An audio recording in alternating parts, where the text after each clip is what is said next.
Dominique Houdin, directeur du Conservatoire botanique national de Mascarin.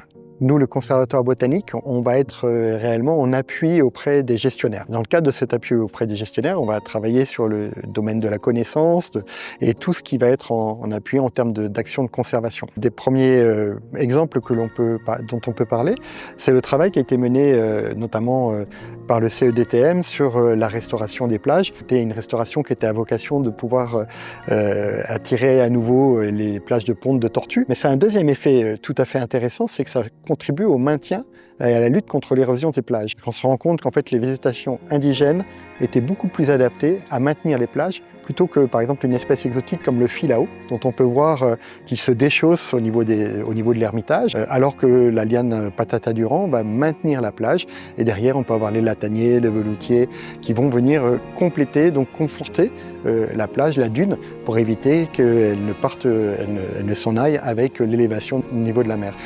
On peut également citer un autre travail vraiment remarquable, par le fait que ça a initié un travail de connaissance qu'il faudra continuer. C'est le travail mené par l'ONF sur une centaine de pieds de bois, donc d'arbres indigènes et endémiques de la forêt réunionnaise, depuis la forêt on va dire du littoral, la forêt semi-sèche, jusqu'à la forêt de bois de couleur, pour pouvoir faire une simulation par rapport à l'élévation de la température, et aussi notamment par rapport à les périodes de sécheresse que l'on sait qu'elles vont être de plus en plus longues sur notre territoire. Donc comment ces espèces vont pouvoir s'adapter? Est-ce qu'elles peuvent aller vers un autre habitat, ou est-ce que c'est pas possible parce que déjà elles sont sur un habitat qui est déjà extrêmement menacé? Et ça nous a donné des indices de risque d'extinction de cette centaine d'espèces. Et ce travail qui a été initié, il faut qu'on le poursuive sur les autres espèces, parce qu'on a 963 espèces de la flore indigène, donc on en a fait sur une centaine. Il faut qu'on poursuive ce travail sur l'ensemble des espèces pour essayer d'avoir une simulation de ce qui pourrait arriver, pour qu'on puisse mettre en place des actions de conservation, pour essayer de travailler à la conservation de notre patrimoine. Notre patrimoine, qui je le rappelle, est un patrimoine exceptionnel. On a un trésor inscrit au patrimoine mondial de l'humanité. Chaque fois qu'on perd une espèce endémique de la Réunion, c'est une partie du trésor mondial qui disparaît. Une des actions essentielles que l'on peut encourager, c'est tout de même dans l'approche, dans la lutte contre les espèces exotiques envahissantes. Il faut savoir que quand on se promène en forêt, on transporte avec nous souvent des espèces exotiques envahissantes. Donc une première chose qu'on peut faire, c'est se brosser les chaussures pour ne pas transporter ces espèces. D'autres choses que l'on peut faire, on a tendance aussi souvent à un peu par tradition, à vouloir ramener de la forêt dans son jardin.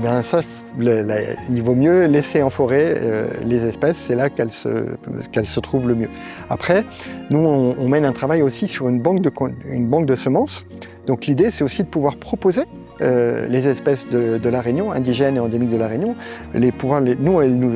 Cette banque de semences est la destination des projets de restauration, mais derrière, c'est de travailler avec les pépiniéristes pour qu'ils puissent proposer ces espèces aussi dans nos jardins, et qu'on puisse éviter d'avoir des espèces invasives, notamment des espèces qui sont interdites aujourd'hui. On a 153 espèces qui sont interdites à la Réunion, qu'on retrouve dans nos jardins, qui ont été vendues pendant longtemps parce qu'elles sont ornementales, et qui aujourd'hui, elles posent problème parce qu'elles viennent se répandre dans les milieux naturels, et elles font de la compétition avec les espèces indigènes jusqu'à les faire disparaître. On peut aussi supprimer ces espèces de nos jardins et les remplacer par des belles espèces indigènes dont souvent on ne les connaît pas bien. Notre mission, nous, c'est aussi de les faire connaître pour que les gens puissent les apprécier et qu'on puisse les mettre dans nos jardins.